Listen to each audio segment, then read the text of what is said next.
Pittsburgh Steelers were already the biggest underdog this weekend at Buffalo, 10-point dogs. Now it's been confirmed that they won't have perhaps the best player in the league. T.J. Watt out with a grade 2 MCL sprain that he suffered in Saturday's win over the Ravens. We've got Pete Prisco and Lige Duzable here. Steelers' chances already slim in this matchup. Are they now slim and none? I don't want to say they're slim and none because you got Mike Tomlin on the other sideline, and with Mike Tomlin, and Mason Rudolph slinging it around. PEP said they have no chance at all. No. But obviously, when you lose a guy like T.J. Watt, who will be up for Defensive Player of the Year, led the league in sacks, that's a massive blow to your defense, right? Because they've struggled at times on this defense, being able to stop the run. The thing about T.J. Watt, he plays well not only against the pass, but in the run game as well. So now you're looking at guys like Nick Herbig, who has had to step up towards the later half of the season. Also, Alex Highsmith. These guys are going to have to step up because TJ's not there. Not only do you miss his play, but you miss his leadership on the field as well, Pete. So this is a tough loss for the Pittsburgh Steelers, especially going on the road up to Buffalo to play Josh Allen in the way he's been able to use his mobility these last few weeks. TJ Watt would have tried to mitigate some of that. Not having them will hurt this team. They're a bad defense with T.J. Watt. They're going to be an even bad defense without him. I mean, the middle of that defense is terrible. They rotate linebackers in and out. They got Miles Jack out of retirement. He's playing now. Yep. Patrick Peterson's playing safety where he's not truly comfortable. It's just a bad defense right now, and they've had problems stopping people with T.J. Watt on the field. They're going to have problems stopping Buffalo. I think this is really a tough, and you're right, Mike Tomlin, this might be his greatest coaching job ever. No because question. This team is not very good, and they're in the playoffs, so it might be his best ever. Let's talk about the future of Mike Tomlin, because that is, a lot of people have been talking that over the course of the season, really the second half of the season. Reports today, potentially he could step away from the Steelers, step away from coaching. Look, this someone is 50 years old, 51 I should say. He's been with the Steelers for 17 seasons. He's been coaching since 1995. We've seen coaches before do this. Sean Payton, Doug Peterson most recently. What would you think about him taking maybe some time off? It's a grind. I mean, the NFL is a grind. It wears on you. It weighs on you and your family. And, you know, he's got a kid playing college football. Correct. I mean, sometimes you have to get away from it. So if that's the choice he wants to make, I would respect it 100%. Mike Tomlin's a Hall of Fame coach. Mike Tomlin is a great football coach. And why is Mike Tomlin a great football coach? Because he's a great leader of men.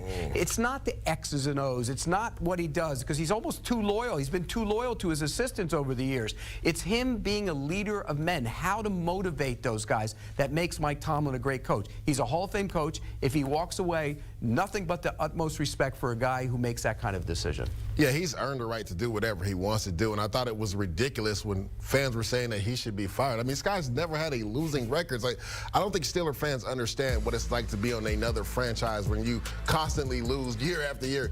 You've never had to do that with Mike Tomlin at the helm. 17 straight years, no losing season. So, Pete, you're right. He's one of the best leaders of men in all of the NFL, and maybe this is a decision, like you said, he wants to maybe spend some more time with his family. Maybe he feels at this juncture he's not as relatable to some of these young players. We've seen some issues with, some of their young receivers, Deontay Johnson and George Pickens. Maybe he feels like he can't get through to them as much as he used to do in the past. So utmost respect for Mike T. If he wants to walk away, he's earned the right to do that. If he does walk away, I want to be the coach that takes that job, because you stick around for 20 years. They've had 3 coaches in the last 35 years. Think about that. Chuck Noll, Bill Cowher, and now Mike Tomlin. That's it. Everybody else has the 20 of them. Small problem with that. You got to win a title, and then you'll be able to stick around. I'm not sure that you'd be able to coach him to that. GM, maybe. GM. Head coach, Pete Prisco, I don't know. You can do whatever you want. No, I want to be the GM. Right now, 6 head coaching vacancies. We had Mike Vrabel fired by the Titans today, and one of the guys who I think a few teams will be looking at to fill that vacancy,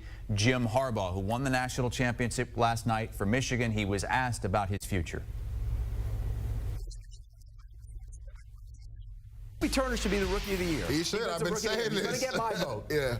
And the guy next to him, Young, has played amazing football as well. Correct. 2 rookies. Puka Nacua is a 5th round. He'll probably be he could be the offensive rookie of the year. He could have both of them. Yeah. That's on Les Snead drafting, and then the developing is on Sean McVay. They're dangerous because you still have Matt Stafford, you still have Aaron Donald, and you have 2 stars on both sides of the ball. they are a team to watch in the postseason. And don't forget, they got Cooper Kupp, who's going to be healthy because he's been able to rest the last few weeks. And you talked about it, right? The development of this young roster. That's been the key focal point for this Rams team. Sean McVay should be in the running for head coach of the year because, like you, Pete, I thought they were going to finish 31 or 32nd in the league. When you look at that roster, even today, I guarantee most people can't name 5 people on their defense. Now, I can because I'm a nut job and I watch a ton of film. But what they've done with Byron Young, 8 sacks, Kobe Turner, 9 sacks, guys that were third-round draft picks that nobody talked about going into the season. Raheem Morris, we were just talking about this, Pete. He should be in the running for some head coaching jobs because he's done a masterful job of developing a lot of these young players and getting them to play high-level football. And then you talked about it. Matt Stafford is back to playing Pro Bowl football. Puka Nacua could win Offensive Rookie of the Year, set the single-season record for catches by a rookie and receiving yards by a rookie. And then I talked about it. Cooper Kupp is coming back, and he is healthy now. So this could be a very dangerous team. And we talk about storylines all the time, right? Matt Stafford going back to Detroit. I know everybody will be tuned in for that game. One quick thing. The offensive line, which was remade, entirely remade. They have a rookie at left guard, Avila. They have Alaric Jackson, who was a guard playing left tackle. They've been outstanding. They've been amazing. They really have. So if you're good on the offensive line, you have Matt Stafford, those weapons, you're going to be dangerous. Who would have thought Rams would finish in your top 10 after the regular season? The Eagles wouldn't even be in the top 10. I still think they're too high on your power rankings. They're ahead of some playoff teams. I mean, you see the Texans, Steelers, Bucks, they're ahead of those teams. Hey, Has, before we go further, let's just tell everybody that Amanda's been a jinx for the Eagles. Ever since she went to a game, I believe they're 1-5 since she went to a game. Believe me, they had way bigger issues than you going to their game. Are they better? Look, they're better than the Steelers. As bad as they've been, they're better than the Steelers. And the Texans, who knows? I mean, they squeaked into the postseason, so that's why they're ahead of those teams. But when I look at this team, I have major concerns about them. I really do. They haven't played good football at all and probably should have lost to the Bills in that little run, and the Giants could have beat them the first time they played. Correct. So this could be a real losing streak heading to the postseason. I'm worried about the Eagles. I think they don't rush the passer as well as we expect them to. They don't run the ball as well as they did a year ago. They used to be physical on that side of the ball. They're not anymore, and their secondary has major issues, even though Maddox is back in the lineup. I'm worried about the Eagles. I wouldn't be astounded if they go one and done, and then there's a lot of heat on Nick Sirianni. For sure, and it's funny, right? We talked about Sean Desai being a defensive coordinator. Thank God they took away his privileges and gave him to Matt Patricia because they've only been worse since Matt Patricia has been the defensive coordinator.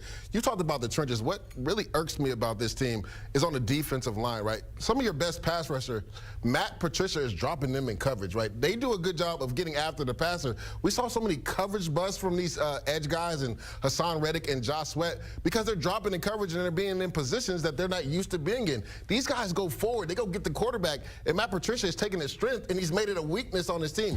You talked about it on the defensive side, too, with the secondary. They've struggled at times, especially in that slot position, and Reed Blankenship has really struggled in coverage, and then tackling has been abysmal from this team. The linebackers can't cover anybody in open space. On the offensive side of the ball, this offensive line was touted as one of the best, if not the best, offensive lines of football. They have not been able to protect Jalen Hurts at all this year. They've struggled against blitzes, and we saw the Giants and Wink Martindale blitz the house on them, and they had no answer for it. And the worst thing that could happen to them happened this past week. Guys got banged up on offense. When you talk about, you know, Brown and Smith being already hurt, and then Jalen Hurts being kind of banged up in that game. So I'm with you, Pete. I would not be surprised if they go into Tampa and lose this game this week. It's funny, like about 8 weeks ago when they made the deal to go get Kevin Byard, everybody was getting a statue ready for Howie Roseman on a manual on how to be a great GM. That's kind of changed quickly. You mentioned Brown and Smith. They're going to release their first injury report on Thursday. We'll see how they are. Let me ask you this when it comes to the Eagles.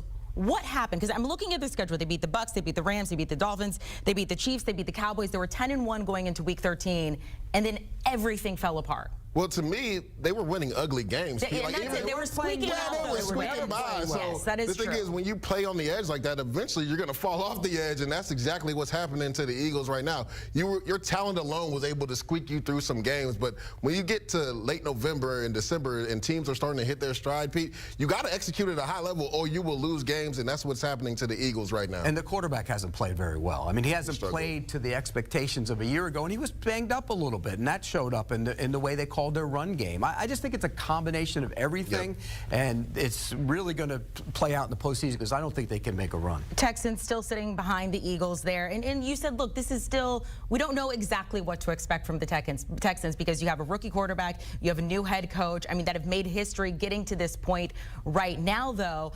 Is this just a week?